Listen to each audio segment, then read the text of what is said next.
I can't believe that I'm actually making a video about travel nursing. I remember about 2-3 years ago and I had no idea about travel nursing, so I would always Google things like a day in the life of a travel nurse. How much do you make money as a travel nurse? How do you become a travel nurse specifically in Canada? And today I get to make one of those videos where I will tell you so far what has been my experience about travel nursing, specifically again in Canada, and I hope that this helps you if you're looking into doing travel nursing. So this video is going to have some timestamps, so if you want to skip ahead into different topics, then go right ahead.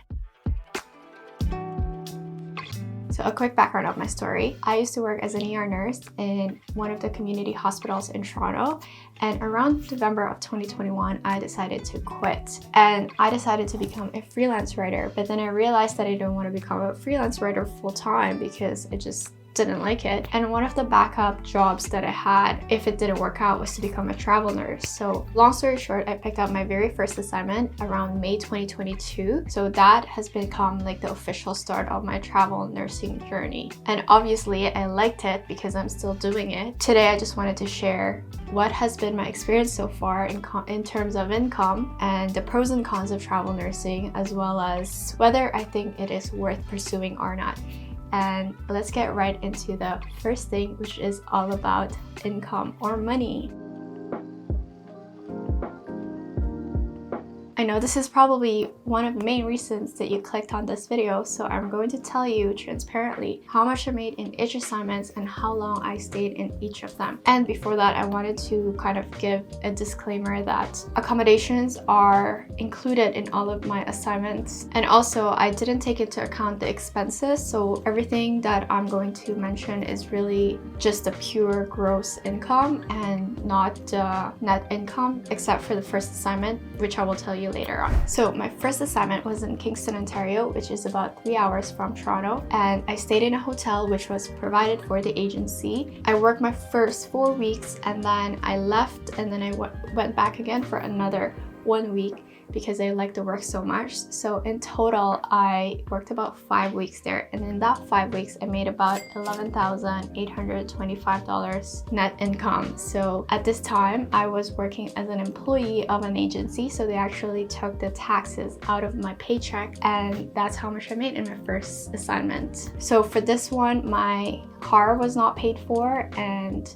I stayed in a hotel. So in this assignment, I basically got paid about $50 per hour, which to me was really high because I was earning about $36 per hour as a nurse, and $50 per hour was such a huge bump, and you couldn't even get that as the highest paying nurse even in our department. So that definitely was an exciting opportunity for me. And on to the next assignment, which was somewhere in rural Ontario, and the community was called Atawapiskat. In this assignment, I was so terrified of going that I decided to just go for a very short period of time. So I went for about 2.5 weeks, and luckily they allowed that short contracts, and right now it's very hard to find short contracts like that. So I was definitely very lucky because I didn't know what was I getting into. So in that assignment, I made about $14,922, and in this assignment, I was earning about $75 per hour as a rural nurse, and I also loved that experience that I decided to go back for a third assignment sometime in October. So this assignment, I did it around June for 2.5 weeks, and then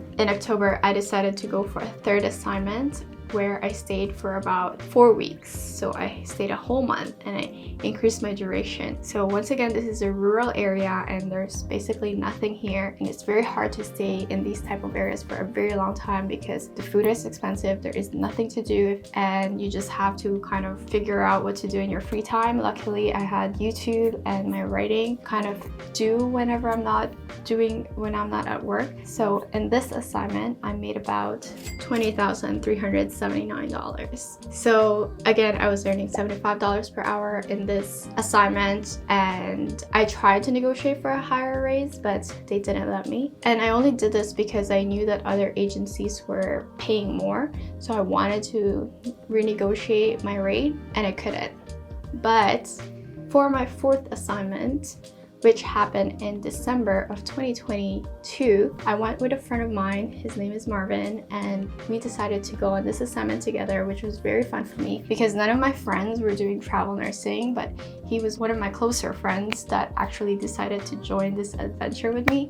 So that was very exciting. And our rate became about $90 per hour. On my third assignment, and when I went in October, I actually got the raise of $90 per hour. And then in December, I also got the raise of $90 per hour, which is why that number is so high. In December, we went for 3 weeks. We got stranded there for a bit, so we actually spent our Christmas there, which really sucked. I mean, the money kind of compensated for that-ish. And at that time that we were there for 3 weeks, working regular hours, no overtime, I earned about $15,300. And I think my friend earned more because he got a little bit more overtime than me. So that's what happened in 2022. And then I didn't work for 5 months, and I decided to go back again to do another assignment in Nova Scotia, where I am right now. And so far I've worked about 7 weeks. I have a 12-week contract with them. So in the 7 weeks that I've worked here so far, I'm like hesitant to say the number, but I made about $75,000, which is insane. It's crazy.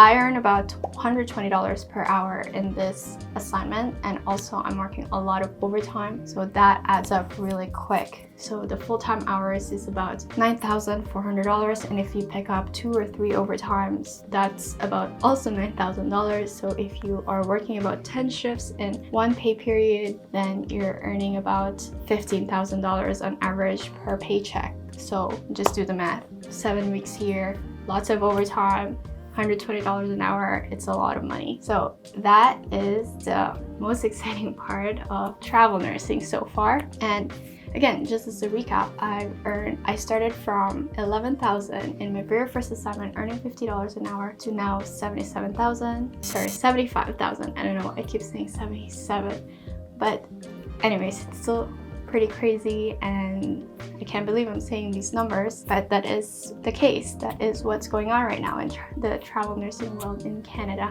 Again, this doesn't take into account the taxes that I have to pay to the government. I've already paid the 2022 taxes. I hired an accountant, so that's all taken care of. And in 2023, I haven't done the whole taxes thing, but that's going to be a more complicated story, and it's not something I want to get into this video. But anyways, let's move on to the pros and cons of travel nursing. The number one pro that I would say with travel nursing, and the one that I really like the most, is the flexibility. So in 2022, I worked about 3 months of the year, and I got to visit so many places throughout that time. I traveled to the Dominican, to Europe, to so many places without kind of sacrificing the income that I was making. And I think that is one of the best things about travel nursing, is just that you get so much flexibility. You get to choose when to work, when to go for assignments, how much you want to work, and where do you want to work. There are just so many things that you choose. You basically have so much freedom. So with that said, when I'm not doing travel nursing, I'm just traveling for pleasure, and I'm doing my own thing where I'm writing and doing my creative work. Now that I'm traveling for a longer period of time, I get to actually bring my husband with me, which I'm very lucky about. So that's also a good thing, because then when I'm not working, I get to spend time with him, and I don't have to be alone. The second pro is obviously the money. Needless to say, you earn a lot of money as a travel nurse, and receiving 5-figure paychecks is insane. Today's Friday, and I just got paid $19,000, and to me it's just crazy. But you have to remember that you are sacrificing a lot of things, like being away from your family and friends and missing events. My friends just went to Veld, and I've missed that, and they're doing another gathering in a week, and I'm missing that. So there is a lot of things that come with that paycheck, so it's not really just about the money. However, that money that you're making right now, because you're sacrificing a lot of things, you have to figure out, where will that go? Are you going to invest it in yourself? Are you going to invest it in your future? So because now you're receiving a lot of money, you have to figure out the best way to put that money aside, because the travel nursing isn't sustainable. At one point, the money is either going to get dry or you're gonna get tired. I'm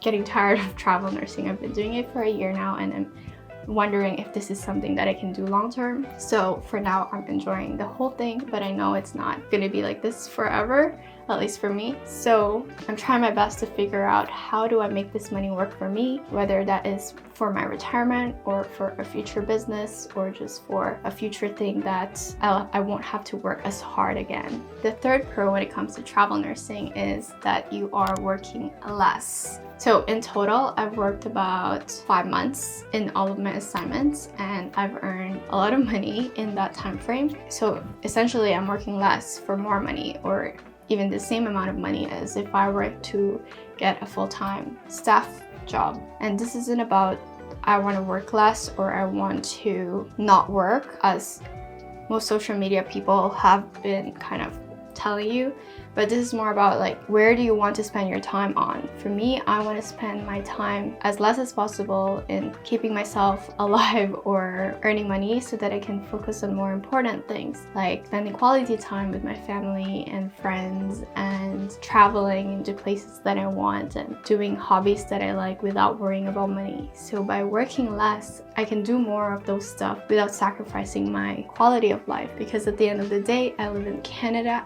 Everything is very expensive, and if you want to make a decent lifestyle or have a decent lifestyle, you need to be earning a lot of money, unless I move into a third world country, which maybe I will one day. So in 2023, I didn't work from January to May, so that was 4 months off of no stable income, and from May to August is when I'm really spending my time working, which I basically earned my full-time income year. So from September to December, I don't really need to work anymore, and then I'll figure out what I'm doing the next year. Now let's move on to the cons of travel nursing. And I feel like maybe you have already gathered this from what I've talked about before, and basically the very first one is missing friends and family. So again, when I went for my contracts before without my husband, obviously I missed him a lot, and now he's with me, so it's all good.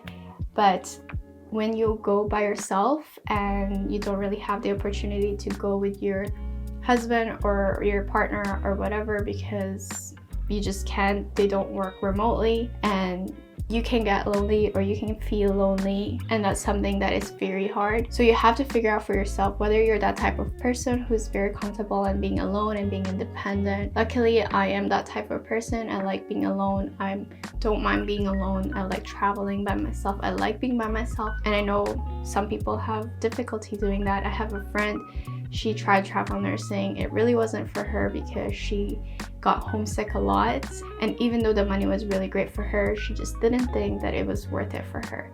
So that's something to think about when it comes to travel nursing if you want to be doing this. So the second con is missing out on important events of other people in your life. So you're going to miss birthdays, Christmas, you're going to miss a lot of holidays that even though you're technically able to schedule or your time, it might still not work out. So for example, in my last contract around December, my friend and I missed Christmas because we had booked our flight on December 24th, and we got stranded there because of a snowstorm, so then we missed Christmas. And for me, it doesn't really matter because I don't really celebrate Christmas, but for my friend, it was very hard on him, and I could see how it sucked and how lonely he felt, and I felt very guilty because I felt like I had invited him to do the assignment. But anyways, all is good. That is one example of something that you're going to be missing out on. Another example is that I had a travel nursing coworker who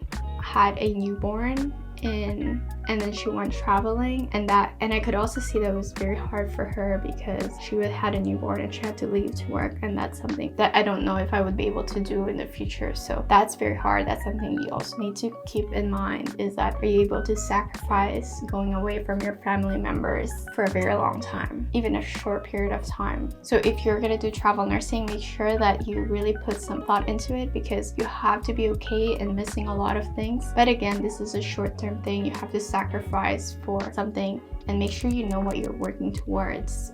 whether that is financial freedom or flexibility or whatever it is. So the third con is expecting the worst work environment. As a travel nurse, you're almost kind of seen as a outsider, and a lot of the local nurses, or maybe not a lot, some local nurses will not like you, period. And this is because probably they think that, oh, why are they getting paid more for doing the exact same job as I am? But what they don't take into account is that you have sacrificed a lot of things for coming here. You had literally packed up your life, flew and drove to whatever place you're going into, and you are now out of your routine. You don't have your friends, you don't have your family. Basically, you have turned your life upside down, and that should cost money, right? So a lot of times that's what they see. It's just that you're getting paid more for doing the exact same job, but they don't realize what it took to get you here. It takes a lot of courage, it takes a lot of energy, a lot of mental dilemma and all of that. And those are things that you just don't see, but you feel it. So you're gonna feel that when you're doing your assignments, is that not a lot of people are gonna like you, and that's okay, because you're here to do a job. You're here to do a good job, and that's it. You're here to serve the patients, and you're here to make the money. And if you make friends along the way, amazing. If you don't, then that's fine. Don't worry about it. Move on to doing something else. And speaking of that, so sometimes you'll get bad assignments where if some patients are known to locals to be bad, but then you don't know that they're bad, then you'll probably get those type of people or those type of patients to give a break to their local nurses. And that's something that you just have to take into account, because again, you're getting paid premium price. Obviously, that comes with a lot of bad things too. But if you're doing a good job, if you're treating every patient the same way, then it shouldn't be a problem.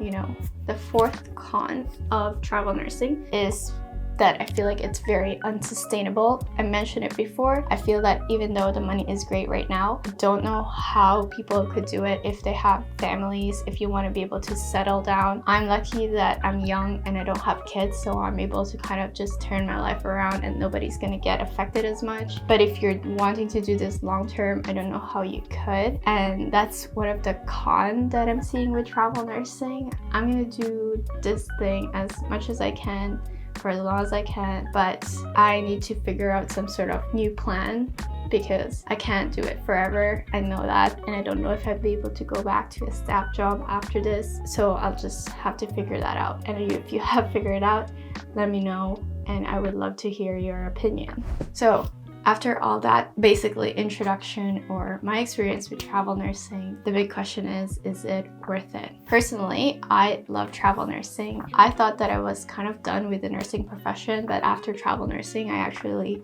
kind of fell in love with nursing again. And this is because I got exposed to different types of nursing, like rural nursing, mental health nursing, and just seeing a different type of setting where I wasn't in a very toxic environment. I had a lot more support, I had a lot more resources, and I thought that made my job easier, and it made me feel like I could function as a good nurse again, which I couldn't get from my previous workplace. And I feel like that's a really good result, because it means that I don't hate the profession. It just meant that I was working in a bad environment before, and that's a really positive experience, I feel, because then it almost feels like, okay, I can stay in the profession. I just need to figure out where to go from here and how do I make this work for me, instead of completely hating it and having just a bad energy towards it or bad point of view. And yeah, so I feel like in general, very worth it for me, and I hope that this video gives you the courage to try it out and you learn something from it, because I've learned a lot about the industry, about myself, and overall it was such a great experience. And I really hope that this video has resonated with you. You be kind to yourself and take it one day at a time. Bye.